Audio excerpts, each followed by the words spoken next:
Односите Скопје-Софија ќе се затоплуваат со нов рационален пристап на политичко ниво. По низата префрлување и стрели на кој мета беше македонскиот идентитет, министерот Османи најави дека во новите разговори со Софија емоциите ќе бидат тргнати настрана, а македонската влада ќе настапува со нов концепт. Диалогот помеѓу нас и Република Бугарија беше премногу емоционален, со премногу емоции во него.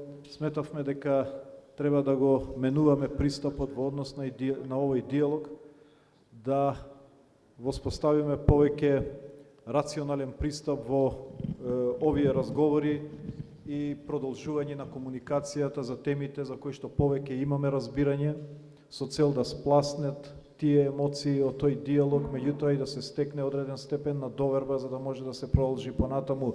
Спорните точки кои се однесуваат на македонскиот идентитет се уште се на маса, а преговорите со Бугарија не се замрзнати.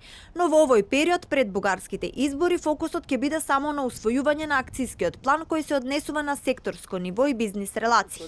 Опозицијата денеска повика владата да го објави текстот од овој акциски план кој е 99% усогласен со Софија и ќе се усвои на меѓувладината седница која ќе се случи на македонско тло. Според нашите информации покрај идентитетските прашања, кои што опфаќаат македонската традиција, македонските обичаи, македонскиот јазик, македонската историја, македонските дејци, македонските револуционери, има многу и бизнис, би рекол, работи кои што се дел од тој договор, кој што или план на активности кој што е на маса.